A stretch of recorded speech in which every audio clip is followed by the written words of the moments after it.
नमस्कार फ्रेंड्स, स्वागत है आपका आपके चैनल पे जहां हम बात करते हैं महिलाओं की स्वास्थ्य समस्याओं के बारे में।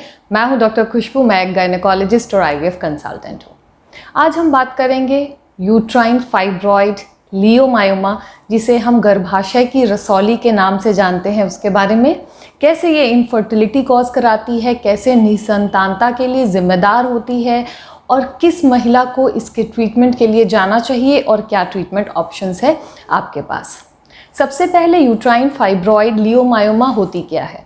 ये एक गर्भाशय की बिनाइन ट्यूमर है, यानी नॉन कैंसरस ट्यूमर है, जो यूट्रस की मांसपेशियों से, मसल्स से अराइज करती है, जहाँ मसल्स की, यूट्रस की मांसपेशियों की ओवरग्रोथ हो जाती है, जिसकी वजह से गांठें बन जाती है बच्चेदानी के अंदर। यूजुअली ये रिप्रोडक्टिव एज, जब महिलाओं में हार्मोन्स हायर मात्रा में होता है, ईस्ट्रोजन का लेवल्स शरीर में ज़्यादा होता है, उस उम्र में ज़्यादा देखने को मिलती है। इनफैक्ट अगर हम 35 से 40 साल की महिलाओं का अल्ट्रासाउंड करें तो लगभग 30% केसेस में यूट्राइन फाइब्रॉइड एक इंसिडेंटल फाइंडिंग है। 30% केसेस में महिलाओं को फाइब्रॉइड मिलता है। यूजुअली ये जो यूट्राइन फाइब्रॉइड होते हैं वो यूट्रस के किसी भी पार्ट को इफ़ेक्ट कर सकते हैं, बी इट फंडस या फिर यूट्रस की बॉडी या सर्विक्स को। इसका साइज़ बहुत वेरिएबल होता है, मटर के दाने जैसे छोटे हो सकते हैं या तरबूज जैसे बड़े साइज़ में हो सकते हैं, एक हो सकते हैं, सिंगल हो सकते हैं या फिर मल्टीपल फाइब्रॉइड्स हो सकते हैं।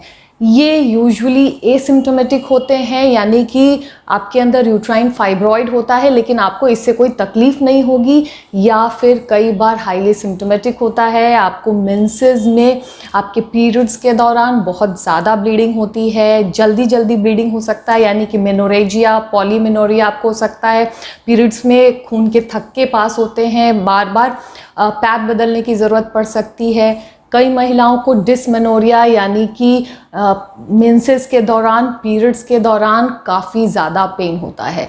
यह पेन यूजुअली मेंसेस के 3 से 4 दिन पहले शुरू होता है और पीरियड्स होने के बाद कम हो जाता है। कई बार अगर यूट्रस में बहुत ज़्यादा फाइब्रॉइड है या फाइब्रॉइड की साइज़ ज़्यादा है तो थ्रू आउट आपको लोअर एब्डोमेन में आपके पेन हो सकता है।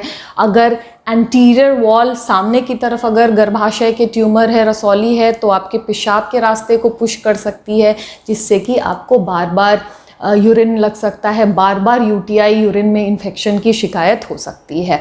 प्रेशर इफेक्ट्स होते हैं, आपको भारीपन लग सकता है, आपको पेट में ट्यूमर जैसी फीलिंग आ सकती है। ये इसके कुछ कॉमन सिम्टम्स हैं। रही बात इनफर्टाइल कपल्स की, लगभग 5 से 10% महिलाओं में फाइब्रॉइड देखने को मिलता है। इनफर्टाइल महिलाओं में जो प्रेगनेंसी प्लान कर रही हैं, अगर हम उनका अल्ट्रासाउंड करें तो 5 से 10% केसेस में हमें फाइब्रॉइड मिलेगा। लेकिन इसका मतलब ये नहीं है कि आपको फाइब्रॉइड अगर मिल रहा है, हमें फाइब्रॉइड मिल रहा है तो वो ही आपके निसंतानता के लिए, आपके इनफर्टिलिटी के लिए जिम्मेदार होगी। हमें और कई पैरामीटर्स देखने पड़ते हैं, कहाँ पे आपका फाइब्रॉइड है, क्या साइज़ का फाइब्रॉइड है, कितने फाइब्रॉइड है और क्या फैक्टर इनफर्टिलिटी के हो सकते हैं। इसलिए कभी भी अगर किसी महिला को अल्ट्रासाउंड के दौरान फाइब्रॉइड मिलता है, आप अपना इनफर्टिलिटी के लिए चेकअप करा रहे हैं, तो वहीं पे स्टॉप नहीं होना है और सारे पैरामीटर्स को हमें चेक करना है। आपका सीमेन एनालिसिस आपके हस्बैंड का कैसा है, आपके ट्यूब्स पेटेंट है या नहीं है, आपका यूट्रस का और भी जो लाइनिंग है, यूट्रस का मायोमेट्रियम का इकोटेक्सचर कैसा है, उन सारी चीज़ों पे भी ध्यान देनी है। आपका ओवेरियन रिजर्व कैसा है, आपके अंडे तैयार हो रहे हैं या नहीं हो रहे हैं। मतलब अगर इन नटशेल बात करें तो फाइब्रॉइड अगर आप में हमें डायग्नोज होता है इनफर्टाइल कपल्स में, तो हम डायरेक्टली ये नहीं बोल सकते कि जो इनकी इनफर्टिलिटी है, निसंतानता है, इस फाइब्रॉइड की वजह से है। तो फ्रेंड्स, आज के वीडियो में हम यही बात करेंगे कि किन महिलाओं में हमें फाइब्रॉइड इनफर्टिलिटी का कारण समझना चाहिए, यानी कि किन महिलाओं में हमें इस फाइब्रॉइड को इनफर्टाइल कपल्स में ट्रीट करना चाहिए। सबसे पहले हम जानेंगे फाइब्रॉइड कितने तरीके की होती है। मेनली 3 टाइप्स के फाइब्रॉइड पाए जाते हैं यूट्रस के अंदर: सब म्यूकोसल, इंट्राम्यूरल, सब सिरोसल। सब म्यूकोसल जो है वो हमें सबसे ज़्यादा परेशान करती है, सबसे ज़्यादा सिम्टोमेटिक फाइब्रॉइड्स होते हैं, उसके कितने भी साइज़ हों वो हमें ज़्यादा हमारे लिए सिम्टोमेटिक होती है। सब म्यूकोसल वो फाइब्रॉइड्स होती है जो यूट्रस की कैविटी से लगी हुई है, यूट्रस की कैविटी को बल्ज कर रखा है, उसे पुश कर रखा है, इंडोमेट्रियम लाइनिंग से जुड़ी हुई है, तो ऐसे केसेस में बिकॉज वो लाइनिंग के करीब है, वही लाइनिंग से ही आपके मेंसेस कनेक्टेड होती है, आपकी यूट्राइन कैविटी से, आपकी इंडोमेट्रियल लाइनिंग से ही आपकी प्रेगनेंसी जुड़ी हुई होती है, इसलिए जो सबम्यूकोसल फाइब्रॉइड होता है वो आपको काफ़ी सिम्टम्स देता है। आपको पीरियड्स में भी प्रॉब्लम हो सकते हैं, इनफर्टिलिटी का भी बहुत बड़ा कारण है। इसलिए अगर हमें सबम्यूकोसल फाइब्रॉइड किसी भी साइज़ का मिलता है, हम उसे ट्रीट करना पसंद करते हैं। दूसरा जो टाइप का फाइब्रॉइड है वो है इंट्राम्यूरल फाइब्रॉइड, जो यूट्रस के अंदर पाया जाता है। वो फाइब्रॉइड्स जो यूट्रस के मायोमेट्रियम में है, जो लाइनिंग से यूजुअली अवे होती है, मायोमेट्रियम के अंदर होती है। ये फाइब्रॉइड्स भी काफ़ी सिम्टोमेटिक होते हैं, लेकिन हर इंट्राम्यूरल फाइब्रॉइड्स को हम ट्रीट नहीं करते हैं। वो इंट्राम्यूरल फाइब्रॉइड्स जो कैविटी के लाइनिंग के आसपास में हैं या जिसका साइज़ बड़ा है, 5-6 सेंटीमीटर से ज़्यादा का साइज़ है, वैसे केसेस में यूजुअली हम ट्रीटमेंट प्रेफर करते हैं। जबकि सबसेरोसल वो फाइब्रॉइड्स होते हैं जो यूट्रस की जो बाहरी सतह होती है उससे जो जुड़ी हुई फाइब्रॉइड होती है, उससे जो लगी हुई, उससे रिलेटेड जो फाइब्रॉइड है उसे हम सबसेरोसल फाइब्रॉइड कहते हैं। यूजुअली ये एसिम्टोमेटिक होती है, यूजुअली हम इसका ट्रीटमेंट नहीं करते हैं। जब अगर साइज़ बहुत ज़्यादा हो या आपको प्रेशर इफेक्ट्स दे रही हो, आपको इतना ज़्यादा हैवी है कि आपको पेट में हमेशा लोअर एब्डोमेन में पेन रह रहा है, हैवीनेस लग रही है, या साइज़ बहुत ज़्यादा बढ़ गया है कुछ टाइम पे, तो यूजुअली हम उसका ट्रीटमेंट करते हैं। अदरवाइज सबसेरोसल फाइब्रॉइड एसिम्टोमेटिक होती है या फिर आपकी इनफर्टिलिटी कॉज नहीं कराती है, बांझपन के लिए जिम्मेदार नहीं होती है। तो फ्रेंड्स, हम अब जानेंगे कि कैसे फाइब्रॉइड्स हमारी फर्टिलिटी को कम करती है। ये जो फाइब्रॉइड्स होते हैं, specially the submucosal fibroids and intramural जिसका साइज़ बड़ा है या फिर उसका वो कुछ कंपोनेंट्स अंदर कैविटी की तरफ है, वो फाइब्रॉइड्स जिसका इंट्राम्यूरल एंड सबम्यूकोसल कंपोनेंट दोनों हैं, वैसे फाइब्रॉइड्स यूजुअली एम्ब्रियोज को इम्प्लांट नहीं होने देते हैं। कैविटी डिस्टॉर्ट हो जाती है, इन्फ्लेमेटरी रिएक्शंस होते हैं फाइब्रॉइड की वजह से, कैविटी के अराउंड इन्फ्लेमेटरी रिएक्शन हो जाता है। जो इंडोमेट्रियल लाइनिंग है, जो उसके रिसेप्टर्स होते हैं फॉर एम्ब्रियोज, यूजुअली वो नहीं शो करती है, यानी कि इम्प्लांटेशन में डिफ़िकल्टी आती है, एम्ब्रियोज इम्प्लांट नहीं करते हैं। कई बार फाइब्रॉइड्स का नंबर जब बहुत ज़्यादा होता है, मल्टीपल फाइब्रॉइड्स होते हैं, तो कैविटी जो यूट्रस की कैविटी होती है वो पूरी डिस्टॉर्ट हो जाती है, अजीबोगरीब हो जाती है इसकी बनावट, जिसकी वजह से एम्ब्रियोज को सूटेबल इंडोमेट्रियम नहीं मिलता है जहाँ पे वो इम्प्लांट कर सके। कई बार फाइब्रॉइड जो मल्टीपल सबसेरोसल कंपोनेंट है, इंट्राम्यूरल कंपोनेंट्स है, मल्टीपल टाइप के फाइब्रॉइड्स आ जाते हैं और वो ट्यूब को भी ब्लॉक कर देते हैं, ट्यूब को भी डिस्टॉर्ट कर देते हैं। कई बार ये फाइब्रॉइड्स प्रेगनेंसी तो होने में डिफ़िकल्टी नहीं करते हैं, लेकिन बार बार अबॉर्शंस आपके कराते हैं। तो फाइब्रॉइड्स कई तरीके से एक कपल को प्रेगनेंसी लेने में और उसे कंटिन्यू करने में प्रॉब्लम क्रिएट कर सकते हैं।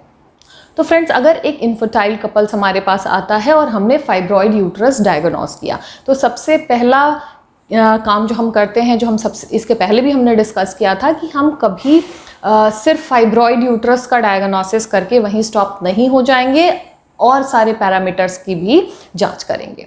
द सेकेंड थिंग कि क्या हम इस फाइब्रॉइड को ट्रीट हमें करना है, क्या ये फाइब्रॉइड इनफर्टिलिटी का कारण है, वो कई चीज़ों पे डिपेंड करती है। कौन सा फाइब्रॉइड है, आपके फाइब्रॉइड की लोकेशन क्या है, कितने फाइब्रॉइड है, आपके फाइब्रॉइड की साइज़ क्या है, और अदर पैरामीटर्स क्या हैं, आपकी एज क्या है, आपका ओवेरियन रिजर्व क्या है, आपके हस्बैंड सीमेन एनालिसिस क्या है, इन सारी चीज़ों पे हमारा ट्रीटमेंट डिपेंड करता है।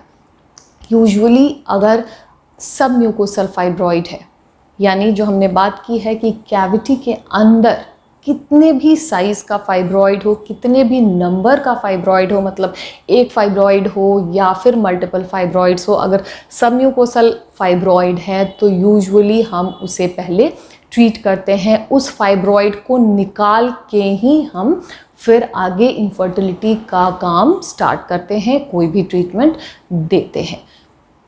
अगर इंट्राम्यूरल फाइब्रॉइड है तो साइज़ डिपेंड करता है। अगर 5 सेंटीमीटर से ज़्यादा या 6 सेंटीमीटर से ज़्यादा की फाइब्रॉइड है तो यूजुअली हम ट्रीट करके उस फाइब्रॉइड को निकाल के, जिस ऑपरेशन को हम मायोमेक्टमी कहते हैं, मायोमेक्टमी करके फिर हम फर्टिलिटी का काम, इनफर्टिलिटी के लिए जो भी ड्रग्स है, ओव्यूलेशन इंडक्शन है, IVF है, ये सारी चीज़ें हम मायोमेक्टमी के बाद करते हैं। अगर आपको मल्टीपल फाइब्रॉइड है या साइज़ भले ही छोटी हो लेकिन आपके लाइनिंग को प्रेस कर रही है, इंडोमेट्रियम को प्रेस कर रही है, आपकी कैविटी को इफेक्ट कर रही है, तो ऐसे फाइब्रॉइड को भी हम हमेशा ट्रीट करते हैं, उसके बाद ही आगे फर्टिलिटी का काम करते हैं। यूजुअली सबसेरोसल फाइब्रॉइड्स को हम ट्रीट नहीं करते हैं। लोग चाहते हैं कि हम फाइब्रॉइड का ट्रीटमेंट मेडिसिन से कर सकते हैं, क्या ऑपरेशन ज़रूरी है? यूजुअली अगर इनफर्टिलिटी के कपल्स हमारे पास फाइब्रॉइड लेके आते हैं तो मेडिकल ऑप्शंस आपके लिए बहुत ज़्यादा नहीं है, रेस्ट्रिक्टेड है। मेडिकली अगर हम ट्रीट करते हैं अगर आपको, तो हम फर्टिलिटी ट्रीटमेंट नहीं कर पाते हैं। तो ऐसे में ऑलवेज़ बेटर है कि आप सर्जिकली मायोमेक्टमी करके आगे बढ़ें। उस फाइब्रॉइड को, जो आपके अंदर पैथोलॉजी है, उसको ट्रीट कर हम आगे का ट्रीटमेंट करें। ऐसे में रिजल्ट्स, जो भी ट्रीटमेंट हम लेते हैं, ओव्यूलेशन इंडक्शन लेते हैं, ओव्यूलेशन इंडक्शन प्लस IUI लेते हैं, या फिर आप IVF की तरफ मूव कर रहे हो, इट्स ऑलवेज बेटर कि आप इस फाइब्रॉइड को निकाल कर मायोमेक्टमी कराने के बाद उस ट्रीटमेंट को स्टार्ट करो। इनफर्टिलिटी और फाइब्रॉइड आपस में जुड़ी हुई है, लेकिन हर इनफर्टाइल कपल्स जिसे फाइब्रॉइड है उसे ट्रीटमेंट की ज़रूरत नहीं है। ये डिपेंड करती है बहुत सारे फैक्टर्स पे, जिसके बारे में हमने आज बात की। होप आपको ये वीडियो पसंद आया है। अगर ये वीडियो पसंद आया है तो उसे लाइक, शेयर एंड सब्सक्राइब करना बिल्कुल ना भूलें। Thank you.